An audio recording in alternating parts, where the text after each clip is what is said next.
Kembali Anda simak dalam Smart Motivation bersama Eloy Zaluku. Smart Motivation.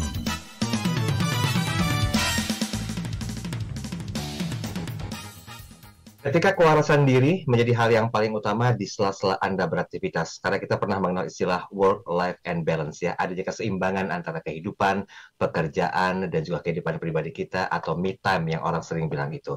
Nah, 2 minggu lalu sudah disimpulkan bahwa setiap orang yang memiliki pegangan berupa prinsip hidup dan kepemimpinan atau life and leadership principles ini tidak semakin insecure dan kehilangan kewarasan diri. Tetapi jangan khawatir, TML hadir sebagai pilihan alternatif, sebagai prinsip hidup, dan juga kepemimpinan di tengah perkembangan teknologi informasi dan juga digitalisasi. Saya masih bersama dengan Pak Eloy Zaluku, dan kita akan coba masuk poin yang kelima, tentang tekanan psikologis, tentang meaning atau makna.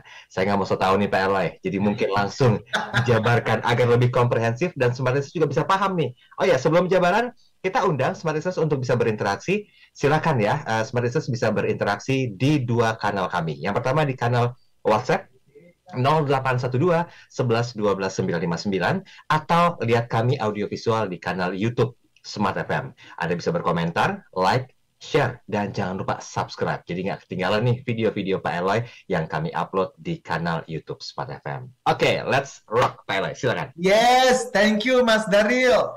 Smart Listeners dan sahabat TML, kita sekarang diskusi tentang tekanan psikologis yang kelima. Ya. Dan ini tentang meaning atau makna. Dan seperti tadi saya sampaikan di awal, saya akan menyebut lagi nama Alain de Botton ini, modern philosopher.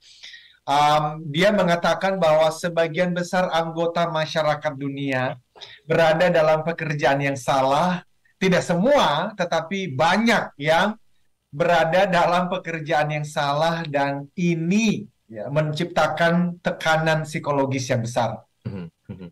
Beliau juga mengatakan bahwa sebetulnya hal yang sangat penting di dalam dunia kerja itu bukan komputer, bukan teknologi yang sekarang kita sedang nikmatin, tetapi sesungguhnya adalah the brain, otaknya manusia ini. Nah, tetapi otak manusia ini kita belum benar-benar menemukan cara, Mas Daryl, untuk bisa menggunakannya secara andal dan menggunakannya secara maksimal. Hal yang kita inginkan adalah tentu saja menyelaraskan antara potensi yang dimiliki oleh otak kita masing-masing dengan tugas yang dikerjakan sehingga menghasilkan karya terbaik untuk kesejahteraan bersama. Jadi itu yang digarisbawahi oleh Alain de Botton, dan tentu saja saya setuju. Itulah sebab di sini saya juga men-sharingkannya. Nah, hal yang sulit itu gini loh, Smart Listeners. Coba nanti ya, saya juga berharap ada pendengar yang mau sharing pengalaman nih, Mas Daryl. Mungkin pernah berpindah ya, termasuk berpindah industri, atau bahkan yang tadinya seorang pekerja kemudian menjadi seorang pengusaha, atau seorang pengusaha kemudian berbanting setir dan sekarang menjadi seorang karyawan. I don't know, tetapi itu sebenarnya hal yang tidak mudah. Kenapa? Karena ketika kita mulai mengerjakan sesuatu dan kita setahun, 2 tahun, 5 tahun, 10 tahun di sana, untuk bermanuver, untuk berbelok, itu tantangan tuh. Bayangkan kalau kita ngumpulin anggota keluarga gitu ya, entah itu istri, suami, atau kita ngomong sama papa, kepada saudara-saudara kita, dan kita mengatakan, I need to talk, saya mau ngomong. Kita baru ngomong itu aja tuh, anggota keluarga dan teman-teman kita udah mulai curiga. Kayaknya gue tahu nih, kayaknya gue udah curiga dari dulu. Emang nggak bener nih orang nih ya, ini pasti ada apa-apa nih. Lalu kita mulai mengatakan, saya itu, saya selama ini memang seorang accountant, tapi sebenarnya saya bukan accountant. Nah, gitulah kira-kira. Saya memang selama ini praktek dokter, tapi sebetulnya saya bukan dokter. Loh, gimana sih? Kamu tuh jago kok. Nah. Sebenarnya saya tuh mau jadi guru TK. Ya, ini sebagai contoh. Dan itu menggemparkan rumah tangga kita, membuat teman-teman kita berpikir, mana mungkin sih? Ya. Nah, itulah sebab kenapa akhirnya banyak orang yang they are not happy mereka tidak happy dengan apa yang mereka kerjakan, tetapi they stay there anyway. Mereka tetap mengerjakannya karena nggak mudah untuk bermanuver, berganti pekerjaan, dan itulah yang menyebabkan terjadinya um, tekanan psikologis itu. Nah, tetapi kalau kita masuk lebih dalam, Mas Daryl, sebetulnya yang lebih dalam lagi itu apa sih? Yang kita cari itu kan tujuan sebenarnya. Um, jadi salah satu tekanannya adalah kita mungkin berada dalam pekerjaan yang salah, itu betul. Dan tekanan atau tantangan lain, kita berada dalam pekerjaan yang terlihat bagus di atas kertas, tetapi kita mulai sedikit bosan. Nah ini nih, nggak tahu, Mas Dari pernah merasa bosan kah di tempat kerja? Tapi itu juga kita mau tanya kepada teman-teman. Mungkin 1 bulan, 2 bulan terakhir, ya lu gue jenuh di tempat kerja ya. Itu juga tekanan. Dan kita mau ngomong sebenarnya kenapa ya itu bisa terjadi rasa bosan, rasa jenuh. Kalau sehari 2 hari oke, tapi kalau udah berbulan-bulan, wah itu bisa makan fisik itu, Mas Darin. Tunggu Pele, mohon izin, kita pernah diskusi masalah ini dan Pele pernah curhat juga sama saya tentang masalah pekerjaan ya. Kalau nggak salah lepas dari sebuah grup consulting ya. Iya. Benar. Cerita. Sedikit singkat. Karena ini ada hubungan sama meaning dan juga makna, Pele. Exactly. Jadi tahun 2003 itu kan saya bekerja di sebuah perusahaan consulting di Jakarta ini. Saya suka dengan apa yang saya kerjakan, tetapi ya itu sesuatu terjadi yang saya merasa I don't belong here anymore. Saya merasa tidak di sini tempatnya, dan akhirnya saya memutuskan untuk resign. Nah, yang menarik adalah waktu itu saya dekat dengan seorang wanita. Saya belum menikah, itu kan tahun 2003. Saya baru menikah 2008, dan saya baru bertemu dengan pacar saya yang kemudian nanti menjadi istri tahun 2004. Jadi 2003 itu saya dekat dengan seorang wanita, dan saya ingat sekali. Itu saya ketemu dia dan dia geleng kepala. Dia mengatakan, "What happened to you? Kamu kenapa keluar? Kamu nggak boleh keluar. Kamu harus tetap di sana." Jadi dia tidak mendengarkan apa yang saya mau katakan. Dia sudah judgment duluan bahwa you are not supposed untuk berhenti. Yes.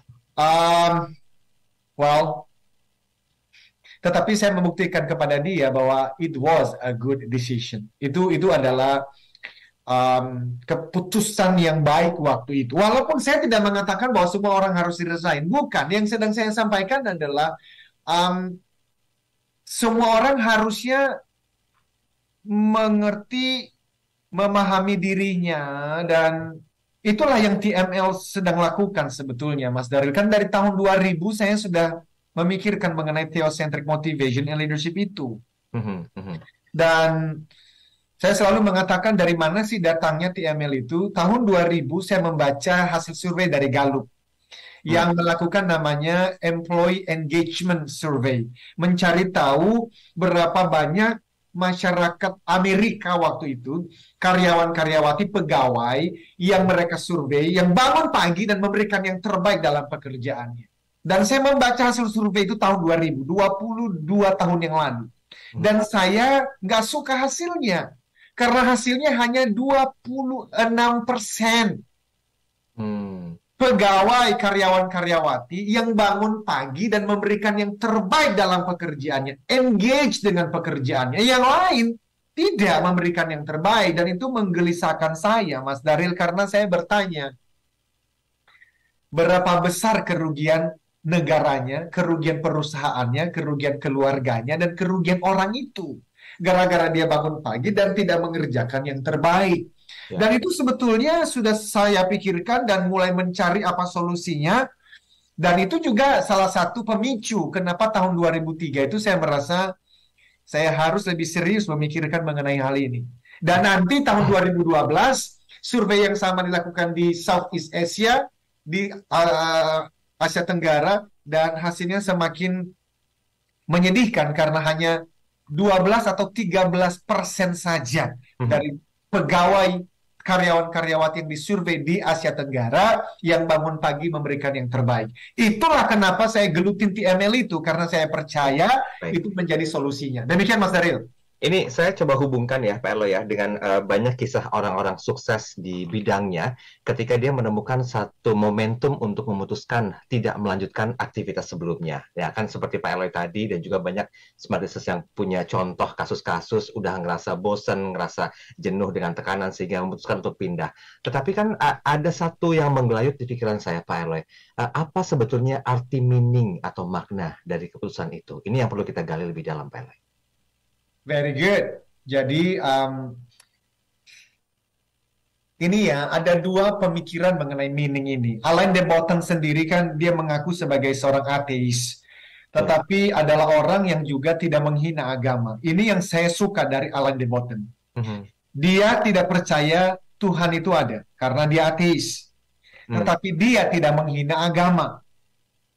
Namun demikian, tetap ketika dia berbicara mengenai meaning of life and meaning of work, dia berangkat dari pemikiran sebagai seorang ateis, yang artinya adalah ketika nanti dia memberikan solusinya adalah ya sudah, kamu sukanya apa? Ya kerjakanlah itu. Itu berbeda dengan pemahaman theocentric motivation and leadership. Karena theocentric motivation and leadership, namanya theos, seperti yang sudah kita bicarakan berulang kali, Mas Daryl, yang jadi pusatnya itu kan Tuhan.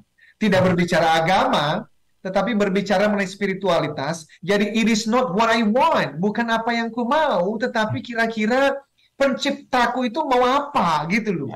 Nah, jadi kalau kita bicara nanti mau apa, maka itu berbicara mengenai tentu saja memberi manfaat kepada orang lain, dan itu berbicara tentang oke, saya setuju. Pada akhirnya bicara mengenai passion. Ya udah, memang itu ada hubungannya dengan Eloy sukanya apa. Kalau saya menjadi seorang pembicara, menjadi seorang penulis, ya memang karena saya suka membaca, suka menulis, dan suka berbicara. Tetapi saya melakukan itu bukan hanya karena bertanya, aku sukanya apa? Bukan, tetapi penciptaku kira-kira menciptakanku untuk apa. Sementara seperti itu, Mas Daryl. Baik, kalau gitu sementara kita break dulu aja ya. Kita di sesi berikutnya ya. Baik, Spesialis, komentar Anda masih kami tunggu. Dan untuk Anda yang sudah bergabung secara audiovisual di kanal YouTube, silakan berkomentar. Dan jangan lupa like, komen, dan juga subscribe ya. Anda mau share juga boleh, karena ini video-video yang berhubungan dengan insight, inspirasi, dan juga edukasi yang menarik di setiap program Smart FM, termasuk di program Smart Motivation kali ini. Kami akan segera kembali setelah jeda iklan komersial berikut ini.